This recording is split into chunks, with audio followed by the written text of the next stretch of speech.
Thank you very much. Thank you, Neil and Neil. Thank you to Sailthrough for inviting me to join you this morning. It's great to be here. It's great to be in Brooklyn. I thought since we're early yet in the morning, I would start with a little history lesson. Does anyone out there know who this is? It's Henry Ford. Now, Henry Ford founded Ford Motor Company when he was 40 years old in 1903. By 1940, Ford had put out of business 183 of the original 200 OEMs that were in business in the beginning of the 20th century. Now, how about this guy?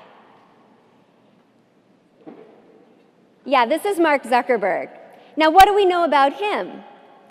Well, he founded Facebook when he was 20 in 2004. Here we are about 10 years later. There are 1.5 billion users of Facebook on the planet.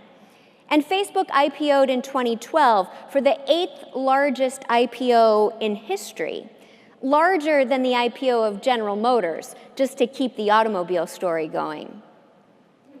So why am I putting these two gentlemen together? I want you to think about the idea that competitive disruption isn't new. Ford was disrupting his competitors 100 years ago. But what took Ford 40 years to do, Facebook did in less than 10. And that's because we're at a period where digital disruption is changing competitive dynamics. I would argue that while disruption isn't new, today you face digital disruption from about 10 times the number of innovators that you are set up to accommodate. And the reason there are so many innovators is because innovation today happens at about 1/10 of the cost. Today, 13-year-olds can invent apps with a $99 Apple SDK. And those disruptions tend to have about 100 times the power of traditional disruption. And this is not just a marketing phenomenon. I would argue that digital disruption is threatening business norms.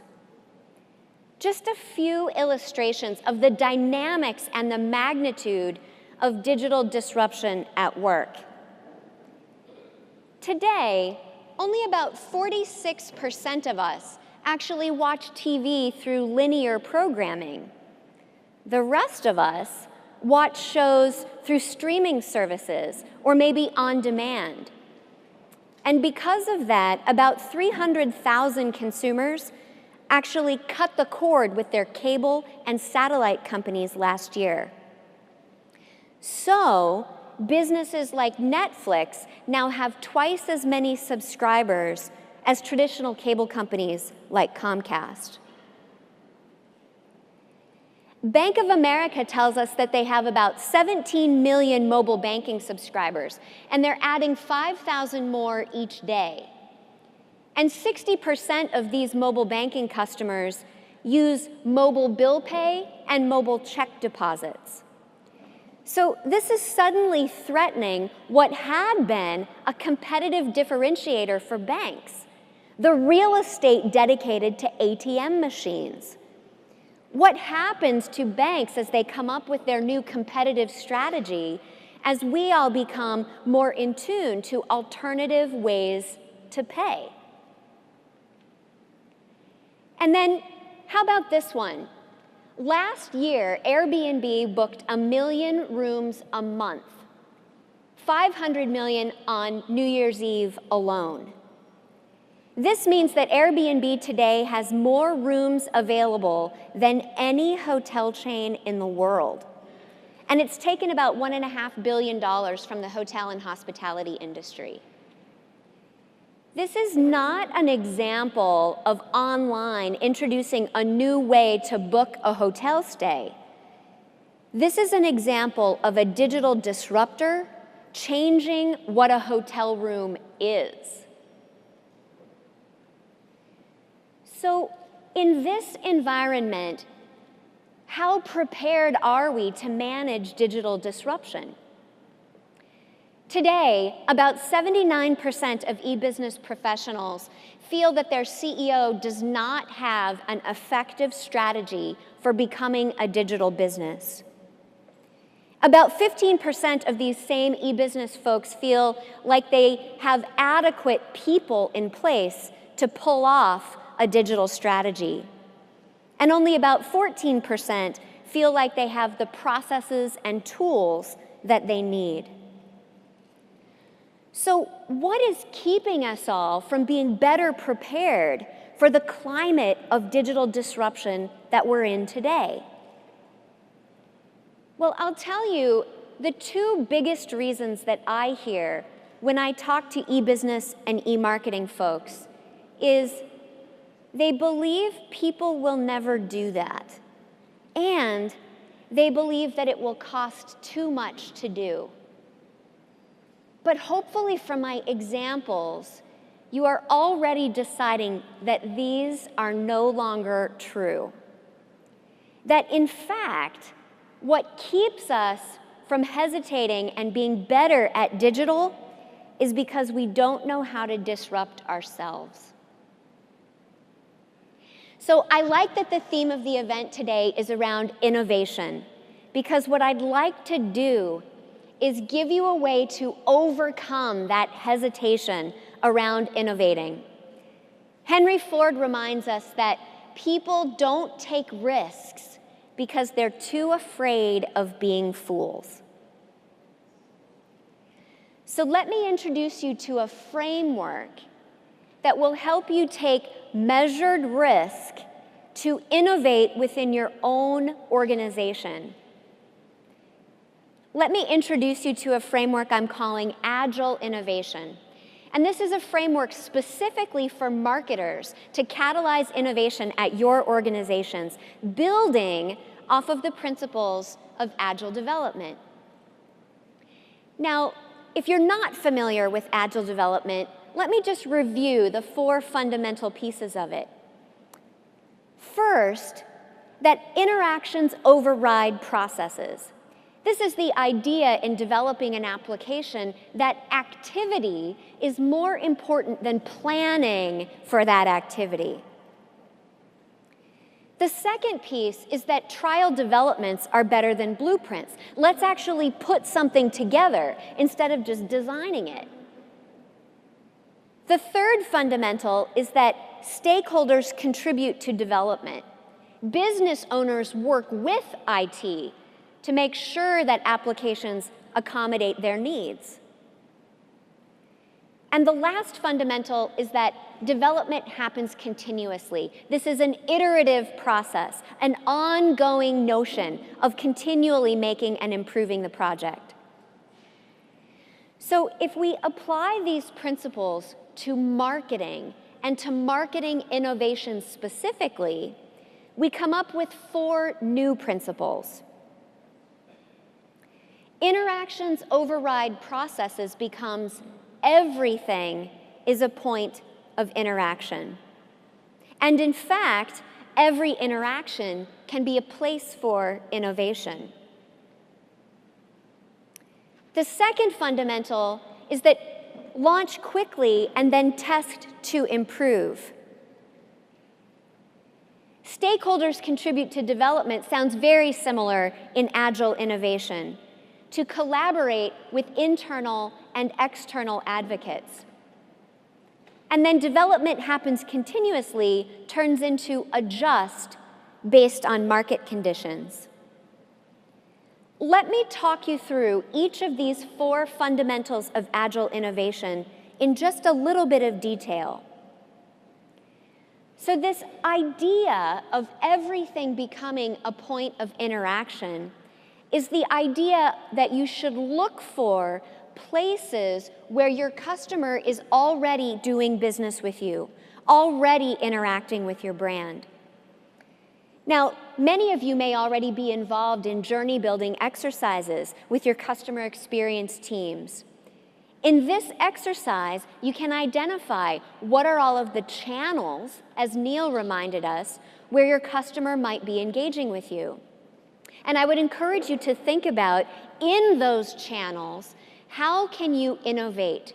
Thinking perhaps of the places where there is the most friction. This is a video illustrating a gentleman named Kanak Das, who lives in the southeast corner of India. Now, like many of his neighbors, Mr. Das actually commutes to work every day by bike.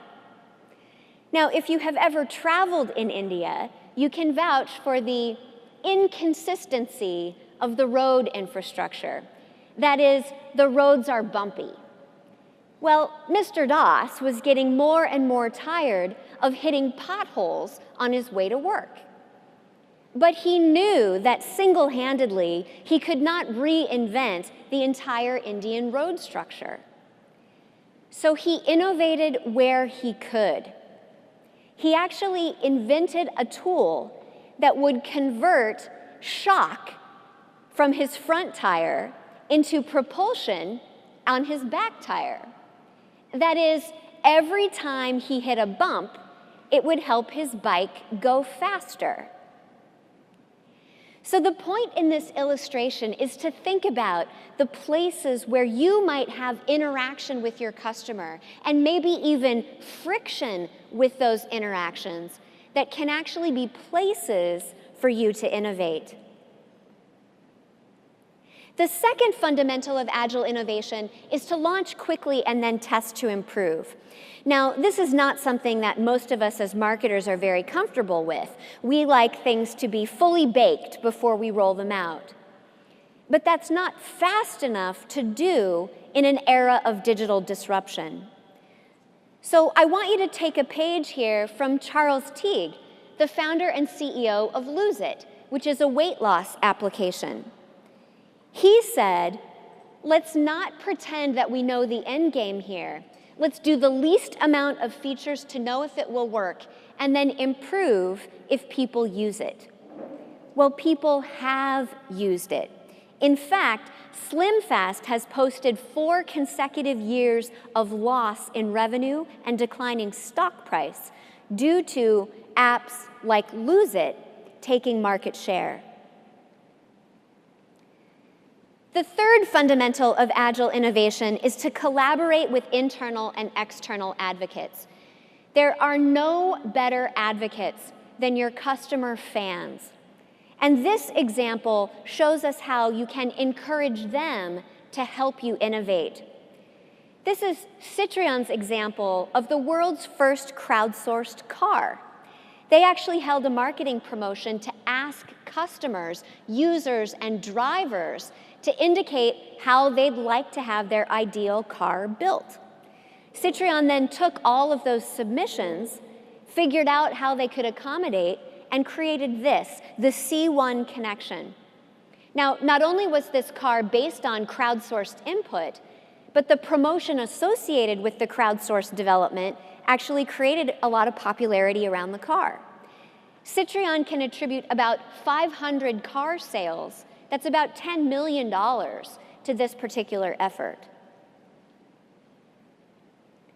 Now, the last illustration of agile innovation is to adjust based on market conditions. Now, this is not the same thing as launch quickly and test to improve. This is innovating in unexpected circumstances, in places that you potentially haven't planned for. And I think the video I have illustrates this example best. For years, every James Ready beer came with a message under its cap.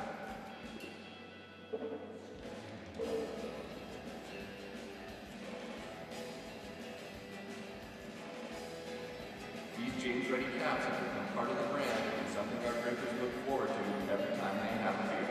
But on June 2nd, 2010, the caps went blank.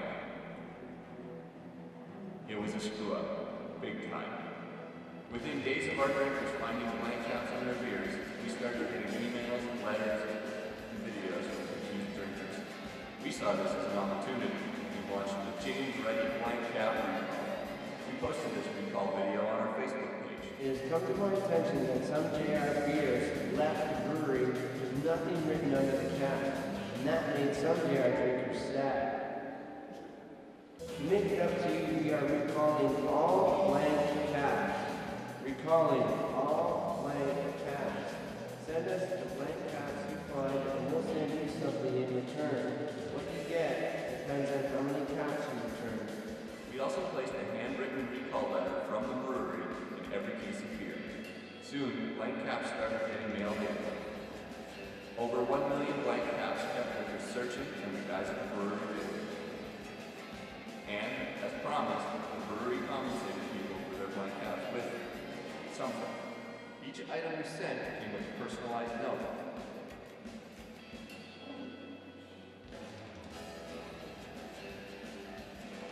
The James Ready Blank Cap recall was an example of a beer company quickly reacting to consumer concerns. In the end, James Ready turned a negative into a positive, turned confused drinkers into happy drinkers, and turned a handful of blank beer caps into a ninja hamster or a ninja ball. So I've given you a framework, this idea of agile innovation as a way to catalyze innovation at your organization. But you might then be thinking about, how do I put this into practice? As Ford reminds us, vision without execution is just hallucination. So let's talk a little bit about the digital investments that you can make to make these agile innovation attempts pay off. I want to talk to you just a little bit about the market that we see for digital investment. These numbers come from Forrester's digital marketing forecast we do about every 18 months. And I'll call out just a few points of data on the slide. First, we're projecting that by 2019, spend on digital media will top $100 billion. Now, if that's not a jaw dropper for you, note two things. One, that will account for more than 35% of all advertising. All advertising, skywriting, bus wraps, television. The second point to note is that by the end of next year, spend on digital media will actually pass television spend, including broadcast and cable. The other point that I would draw your attention to on this slide is the email line, because while email tends to still be the smallest overall investment, it actually continues to grow at about an 8% compound annual growth rate. This is significant for a medium that 97% of enterprise marketers already use and is one of the most veteran media in the toolkit. Our data shows that on average, emailers are spending about $2.5 million on email a year. But most emails could use some innovation. We tend to review emails annually using our email review methodology. We look at emails across industries to understand how is the user experience of those emails creating relevancy for end customers. And we find that most emails fail.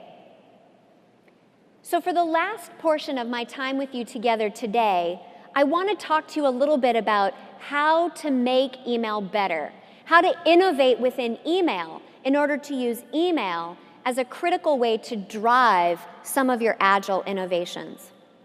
And I have two overall things for you to remember. First is that most emails fail because they don't balance user need with business goals. And if you think about the emails you send and the emails you receive, you can probably see what I'm getting to here. Most emails over-index on one side or the other, most often on the business goal side. So this is point number one to think about. Are you balancing business goal with user need? Point number two to think about is, are you applying context to your email programs? And I would argue here that I think we have so many examples of failed emails, and maybe even one step further, failed CRM programs, because they don't account for context. I think that most CRM efforts today don't guarantee relevance because they miss perhaps the most critical thing that creates relevance, which is, what is the situation I'm in right now? So a few very simple examples of applying context in your email programs. Today, we see context playing out in things like triggered emails. What a great example of applying context. Ever wondered why triggered emails perform so well? Because they're responding to a situation that I'm in at the moment. We see this same thing applying through other sorts of open time personalization. In this example, Intercontinental Hotels is using real-time weather feeds to populate the forecast when I'm planning to be in a certain destination. Now, this not only makes the email more relevant, but it also encourages me to come back to the email. Intercontinental finds that now people are using the email and repeat visits to the email in help planning for their trip. But not every contextual application has to be one that relies on open time personalization. This is an example from Cap One, who just sent me a new credit card. They're applying context here in their email to encourage me to activate my card by pointing out the payments that I have in my credit card file that I'll need to update with my new credit card number. So what I think context turns into is not just dynamic content within an email that might open or populate at different experiences. I think what this turns into is a highly personalized experience as a concierge would provide to a customer. Imagine this scenario where a business traveler like me receives an email from a retail chain that I am part of their loyalty program. You already know from your email technology that I'm not at home when I open my email. You can make some logical assumptions that if I'm not at home, I might be staying at a hotel. So imagine an environment where the email program sends me an email that says, hey, we know you don't know Brooklyn very well, but we know that you're a loyal member of our loyalty program. How about some promotions to get things that might cost too much from the minibar? Some snacks, maybe even an umbrella. Or how about this added feature? We'll deliver them to you so you don't have to find your way to our local branch.